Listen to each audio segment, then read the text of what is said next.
हो जाएगा, देश में वायलेंस हो जाएगी, पार्टीशन हो जाएगी, इस तरह की भाषा क्या किसी प्रेयर में इस्तेमाल होती है? नंबर 1। और नंबर 2, धमकी किसको दे रहे हैं? दीन स्पीचेस के मौजूद नाजरीन, अस्सलाम वालेकुम। नाजरीन, जैसा कि आपको पता है कि भारत में अब सिर्फ ये काम रह गए कि कोई भी बंदा उठ के पटिशन दायर कर दे कि इस मस्जिद की सर्वे होनी चाहिए या इस दरगाह की सर्वे होनी चाहिए, क्योंकि इसका जो बाहरी ढांचा है वो बिल्कुल एक मंदिर की शक्ल का है। इसलिए इस पे सर्वे लाजमी है कि आया ये पहले मंदिर था और अभी ये मस्जिद बन गई है। इस हवाले से जो है ना ज्ञान वह भी मस्जिद में एक कमेटी बैठी मुसलमानों की तरफ से, जिसमें आखिरी दुआ में ये वाज़ेह पैगाम दिया गया, बल्कि एक धमकी के लिए कि वाज़ेह धमकी दी गई कि अगर इस तरह चलता रहा तो इस देश के इतने टुकड़े हो जाएंगे जिनको समेटना मुश्किल हो जाएगा। अब वाकई में ये मुसलमानों की तरफ से आखिरी धमकी होगी या ये माजी की तरह गिदड़ बक्की में तब्दील हो जाएगी? इस हवाले से जो बीजेपी के कार्यकर्ता है सुधांशु साहब, उसने बड़े प्यारे अंदाज में वो जो माजी में हमने जो धमकियाँ दी थी या मुसलमानों ने जो धमकियाँ दी थी या जो पैगाम दिए थे बाबरी मस्जिद के हवाले से या किसी और मस्जिद के हवाले से, जो दरगाह अजमेर शरीफ दरगाह के हवाले से, उसके अंदर से जितने भी बयानात हमने दिए वो सारे गिन गिन कर हमें बताया कि आप लोगों ने तो ये भी कहा था, आप लोगों ने ये भी कहा था।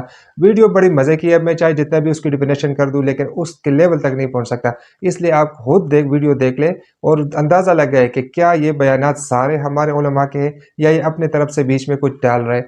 तो वीडियो पूरी देखनी है। चलो पहले वीडियो देखते हैं, उसके बाद आके बात करते हैं। वारिस पठान जी, आज इंतजामिया कमेटी जो है ज्ञानवापी मस्जिद की, उन्होंने इंटरवेंशन की है जो प्लेसेस ऑफ वर्शिप एक्ट को चैलेंज किया गया है, और उसका अगर आप लैंग्वेज पढ़े तो वो प्रेयर, आप तो लॉयर है समझते होंगे, वो प्रेयर कम है, धमकी ज्यादा है। कह रहे हैं कि अगर कुछ आपने किया, डिक्लेरेशन जो पेटिशनर ने मांगी है, तो इसके जो नतीजे होंगे वो ड्रास्टिक होंगे, उग्र होंगे। मैं पूछना चाहती हूं कि ड्रास्टिक होंगे, उग्र होंगे, देश का सौहार्द खराब हो जाएगा, देश में वायलेंस हो जाएगी, पार्टीशन हो जाएगी, इस तरह की भाषा क्या किसी प्रेयर में इस्तेमाल होती है? नंबर 1। और नंबर 2, धमकी किसको दे रहे हैं? आप तो अम्बेडकर जी में मानते हैं ना? बिल्कुल। देखिए नविका जी, सबसे पहले मैं शुरुआत करूंगा तो मैं यही कहूंगा कि आज तो 6 दिसंबर है, ब्लैक डे डेमोक्रेसी का है। 1992 के दिन हमारी बाबरी मस्जिद को धोखे से शहीद कर दिया गया था। उस वक्त भी हमने कहा था कि अगर यही चलता रहा देश के अंदर तो देश को किस दिशा में लेकर आप चले जाएंगे।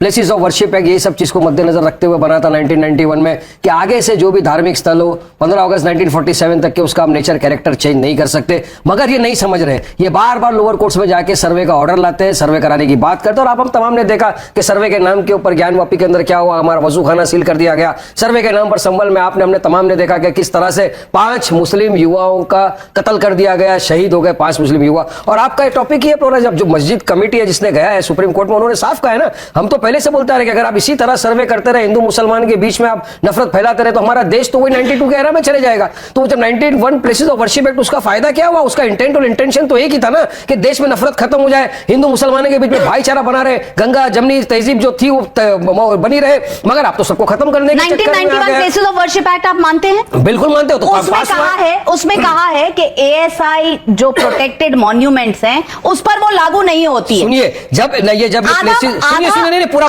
तो नहीं मान बहुत अच्छा टॉपिक आपने छेड़ा है। जब पार्लियामेंट में लोअर हाउस में और अपर हाउस में चर्चा हुई थी प्लेसेस ऑफ वर्शिप एक्ट को लेकर, उस वक्त सारी चीजों को मद्देनजर रखते हुए चर्चा किया गया था। उसमें एएसआई प्रोटेक्टेड मॉन्यूमेंट भी थे, उसमें जो प्लेसेस ऑफ वर्शिप जहां जहां मॉन्यूमेंट, दरगाह, मस्जिद वगैरह मंदिर थे, सब चीज को मद्देनजर रखते हुए चर्चा हुई और सबको मद्देनजर रखते हुए प्लेसेस ऑफ वर्शिप एक्ट 1991 बनाया गया। अभी आप अगर लाओगे कि नहीं उसके अंदर टेक्निकल ये निकाल के एएसआई हमको सर्वे अलाउड है, अरे एएसआई ने जो पिटीशन डाला था वो पिटीशन थी राइट ऑफ वे के लिए, लेकिन आधा एक्ट कभी भी आप सपोर्ट नहीं कर सकते, करना है तो पूरा करना होगा। लेकिन सुधांशु जी, ये वारिस भाई कह रहे हैं कि बड़ा डिस्कशन हुआ था।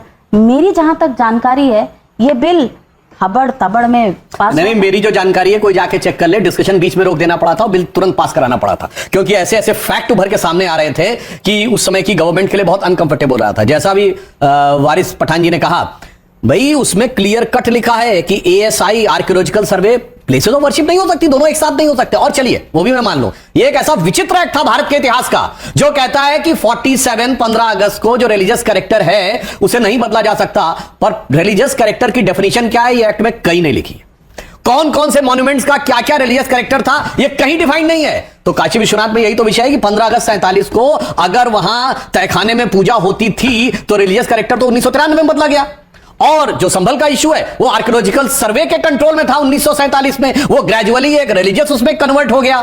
तो इसलिए अगर बिल्कुल टेक्निकल जाएं तो आपको बहुत साफ समझ में आता है। और वैसे मैं एक बात ये कहना चाहूंगा कि साहब जो धमकी देने की बात है, तो आज आपने कहा ना 6 दिसंबर है, मैं बताना चाहता हूं 6 दिसंबर को रात 11:15 बजे, मैं यंग एज में मुझे याद है, छत के ऊपर 11:15 बजे BBC हिंदी सेवा से का बुलेटिन आता था और उसमें बाला साहब ठाकरे जी ने कहा था कि अगर मेरे कारसेवकों पे यह आरोप है कि बाबरी मस्जिद उन्होंने गिराई तो हमें गर्व है, जो आज आपके साथ है। मगर मजे की बात है, शाही इमाम जो थे जामा मस्जिद के इमाम बुखारी, उनका जानते हैं, कोई रिकॉर्डेड हो तो BBC में जाकर सुन सकता है, उन्होंने कहा बड़ी लो टोन में बाबरी मस्जिद मिसमार कर दी गई है, हम हर आदमी से ये अपील करते हैं कि अमन चैन बना के रखें। एंड द सेम शाही इमाम 1987 वोट क्लब की रैली, उन्होंने ये कहा कि राजीव गांधी सुन लो, तुम्हारी हुकूमतें हमारी कदमबोसी करके ही रही हैं, तुम्हारी मां भी हमारे आगे झुककर ही हुकूमत करती थी और तुम्हें भी झुकना पड़ेगा। और उन्होंने एक फ्रेज बोला था, ये किसी के पास पुरानी मीडिया रिपोर्ट हो तो जाके देख ले, उन्होंने कहा था ना घबराओ मुसलमानों, खुदा की शान बाकी है, अभी इस्लाम जिंदा है, अभी कुरान बाकी है, वो काफिर हैं जो दिल में हंसते हैं, जाकर उन्हें बता दो अभी तो करबला का आखिरी मैदान बाकी है। और उन्होंने कहा था जिस दिन ये ईंट टूट गई एक भी, ये मुल्क इतने टुकड़ों में तकसीम होगा कि आप गिन नहीं पाएंगे। और मैं एक और लोग याद दिलाना चाहते हो, सबको याद होगा, लोग कहते थे जिस दिन राम मंदिर बन जाएगा उस दिन मिडिल ईस्ट के देश पेट्रोल देना बंद कर देंगे। आज राम मंदिर भी भव्य बना है और सुनिए अबू धाबी में भी मंदिर बना है, और Bharat middle east Europe corridor भी बन रहा है, और मोहम्मद बिन सलमान G20 के बाद एक दिन एक्स्ट्रा रुके हैं भारत में व्यापार की बात करने के लिए। और लास्ट में एक बात और सर, गंगा जमनी तहजीब इसलिए है ना, दारुल उलूम देवबंद और मतलब देवबंदी और बरेलवी दोनों गंगा जमुना के मैदान में रहते हैं। सर जैसे ही अफगानिस्तान पाकिस्तान में चले जाते हैं एक दूसरे को मारने लगते हैं, अगर दसना फराद के मैदान में चले जाते हैं सिरिया इराक में काटने लगते हैं। दो चीज का जवाब आपको दूंगा। एक तो बाबरी मस्जिद का आपने कहा, तो मैं तो आज भी बोल रहा हूं, मेरा मान्यता है। विष्णु जैन जी जुड़ चुके हैं, आपका स्वागत है। स्वागत। दो चीज सुधांशु जी ने बहुत कही, मैं उनके ये वापस याद दिलाता रहूंगा। सुधांशु जी, मेरी मान्यता तो आज भी है, मेरी आस्था आज भी है कि एक बार जहां मस्जिद थी है ता कयामत तक रहेगी। आपने धोखे से हमारी मस्जिद को शहीद कर दिया, लेकिन आज देश ने एक चीज देख लिया है पूरी तरह से, दुनिया ने एक चीज देख लिया कि सुप्रीम कोर्ट तक ने कह दिया था कि वहां पर कोई प्रमाण नहीं मिले कि मंदिर को तोड़ के मस्जिद बनाई गई है, लेकिन आज एक प्रमाण पूरा दुनिया देख रही है कि मस्जिद को वाकई में शहीद करके तोड़ के आपने मंदिर में बनाया है। बात नंबर 2, आपने कही बाल ठाकरे साहब खुश हुए थे, बिल्कुल बाल ठाकरे साहब, और ये साथ में आजकल कांग्रेस और समाजवादी 10 सेकंड, बहुत इंपॉर्टेंट टॉपिक आज की बोलना चाह रहा हूं मैं। अभी जो इलेक्शन गए, मुसलमानों ने भर भर के वोट दिया उद्धव ठाकरे की पार्टी को, कांग्रेस साथ में थी, समाजवादी साथ में थी। आज उद्धव ठाकरे शिवसेना का जो है, उनका जो मेन नेता है मिलिंद करके, उन्होंने ट्वीट किया, क्या ट्वीट करके बोल रहे मालूम है, हमको गर्व है हमने बाबरी मस्जिद को शहीद कर दिया। सोचिए 90% मुसलमानों के वोट लेने के बाद आज ये महाराष्ट्र के अंदर जो मुसलमानों के साथ धोखाबाजी गद्दारी के जरिए, इसका कौन जवाबदारी देगा? मैं तो कांग्रेस वाले को बोलूंगा, मैं तो समाजवादी वाले को बोलूंगा, मैं राष्ट्रवादी को बोलूंगा कि शरद पवार जी आइए बताइए क्या आप इस बात का खंडन करते हैं, आप इस बात का सपोर्ट करते हैं कि 90% जिन्होंने आपको वोट दिया उनका नेता आके बोल रहा है कि हमको गर्व है हमने बाबरी मस्जिद को गिराया। अब ये मुसलमानों के साथ धोखा नहीं हुआ तो क्या हुआ? ये मुसलमानों के पीठ में खंजर नहीं भोंका तो क्या हुआ? आप बार-बार बात करते हैं कि सुप्रीम कोर्ट की जजमेंट ने कहा कि यहाँ कोई मंदिर नहीं था। सुप्रीम कोर्ट ने कहा कि इसके नीचे एक स्ट्रक्चर था लेकिन वो इस्लामिक नहीं था। एक मिनट मैं बताता हूं, सुप्रीम कोर्ट ने जो कहा, उसने कहा 12वीं शताब्दी से पहले यहां पर कोई मंदिर था, उसका आर्कियोलॉजिकल एविडेंस नहीं मिला। और मैं चुनौती से कहता हूं, अगर आप डॉक्यूमेंट्री एविडेंस को नकार दें तो 6 दिसंबर 92 से पहले वहां कोई स्ट्रक्चर था, इसका कोई आर्कियोलॉजिकल एविडेंस आज नहीं है। जब कोई चीज डिस्ट्रॉय हो जाती है उसका कोई आर्कियोलॉजिकल एविडेंस नहीं बचता है। और एक बात मैं इनसे कहना चाहूंगा, कैसे लड़ाई लगाते हैं, सुनिए, इसी हिंदुस्तान में सर, इसी हिंदुस्तान, सर पूरी बात सुन लीजिए, इसी हिंदुस्तान में एक और मस्जिद तो शहीद हुई, शरारे शरीफ, सदियों पुरानी मजार जलाकर खाक कर दी गई और मस्तगुल पाकिस्तान भाग गया। एक मुसलमान उसके लिए छाती नहीं पीटता। और किस लिए शहीद की गई? कि मजार कुफ्र है। बताइए, मुसलमानों की सबसे बड़ी मस्जिद, एक मिनट सर, हजरत बल, जहां मोहम्मद साहब का बाल रखा है, जिसे मुई मुकद्दस कहते हैं, वहां पर आतंकवादी घुस के कब्जा कर लिए, किसी ने नहीं कहा कि वो नापाक हो गई। इनको लड़ाई लगवानी है मुसलमान में, इसलिए सुप्रीम कोर्ट ने जिसे डिस्प्यूटेड स्ट्रक्चर कहा, विवादित ढांचा कहा, उसे बाबरी मस्जिद कह कहकर इन लोगों ने लड़ाई लगाने का काम किया। कुछ नहीं, बाबरी मस्जिद थी है ता कयामत तक इंशाअल्लाह ताला रहेगी। और हम 6 दिसंबर 1992 के दिन हुआ, उसको हम ब्लैक डे डेमोक्रेसी का बोलते रहेंगे। और एक मस्जिद आपने छीन लिया सुधांशु जी, अब और हम मस्जिद आपको छीनने नहीं देंगे इंशाअल्लाह। संविधान के दायरे में नहीं, ये धमकी है क्या? यही जमात ने आज कोर्ट में भी कहा, आप बार-बार ये कहते हैं के दायरे में रहकर अपनी बात करते थे, करते करते संविधान कहां से आ गया? जब आप अयोध्या का वर्डिक्ट नहीं मानते, जब आप कोर्ट की प्रक्रिया नहीं मानते, तो संविधान के आप कैसे बिलीवर हो गए? लेकिन अब मैं जमाई साहब से पूछना चाहती हूँ, अमीक जमाई साहब, एक तो ये बोलते हैं जो बोलते हैं, दूसरी तरफ से राम गोपाल यादव जी बोलते हैं। राम गोपाल यादव जी कहते हैं छोटे छोटे जज देश में आग लगवा रहे हैं।